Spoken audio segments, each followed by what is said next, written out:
안녕하세요. 포유 법률사무소 이성열 손해사정사입니다.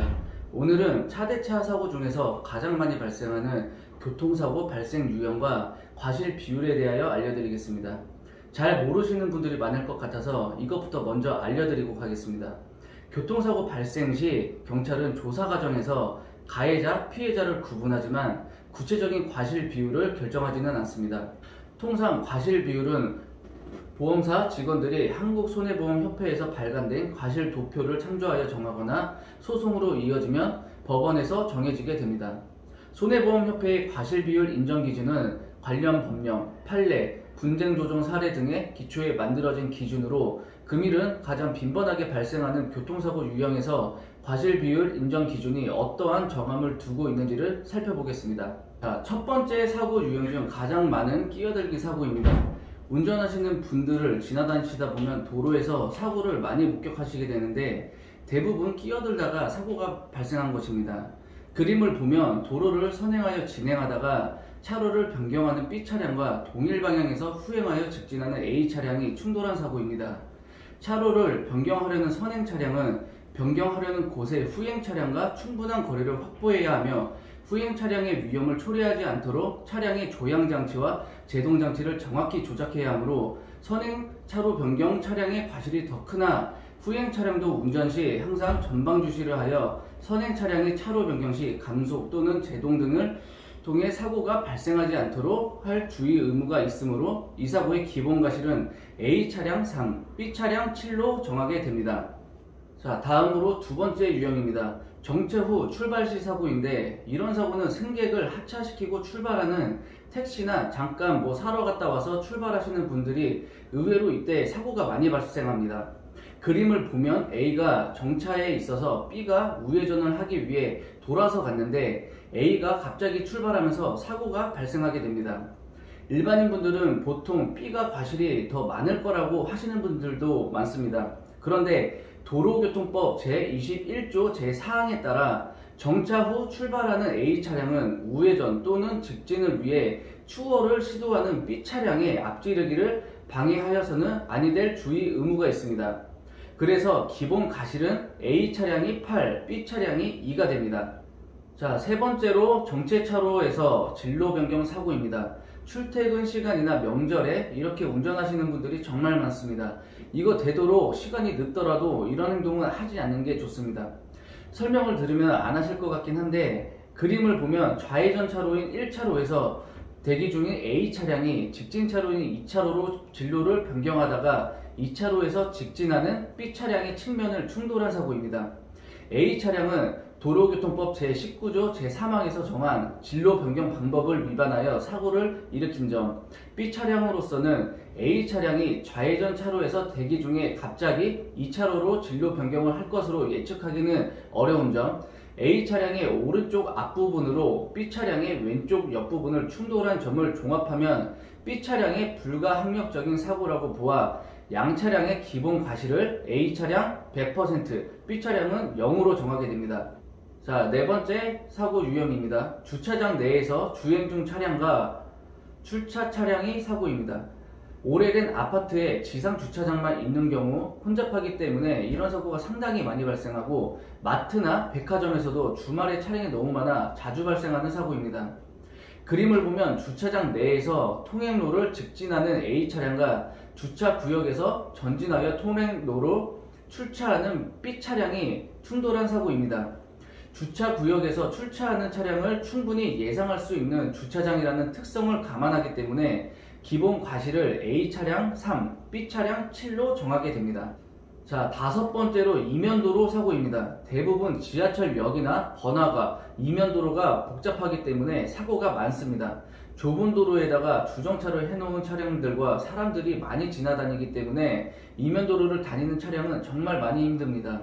그림을 보면 양쪽 차량이 계속 주행하기 위해 부득이 가상의 중앙선을 넘어가야 하는 골목길이나 이면도로에서 서로 마주 오던 A 차량과 B 차량이 교행하다가 충돌한 사고입니다. 양 차량 모두 가상의 중앙선을 넘나들면서 주행하는 경우가 많고 통상의 차량 운전자라면 이러한 사정을 충분히 예상하면서 사고에 대비하여 운전해야 하므로 양 차량 모두 양보 운전 의무를 위반한 과실은 동일하다는 점을 고려하여 양 차량의 기본 과실을 5대5로 정하게 됩니다. 자, 여섯 번째로 계문사고입니다. 운전석이든 보조석이든 문을 열다가 사고가 나신 경험이 있으신 분들이 많을 겁니다. 생각보다 크게 다칠 수 있기 때문에 사이드 미러를 꼭 잘 보셔야 합니다. 그림을 보면 B 차량이 도로나 갓길에서 주정차 중에 좌측 문을 열고 나오는 바람에 동일 방향 후방에서 진행해 오는 A 차량의 우측을 충돌한 사고입니다.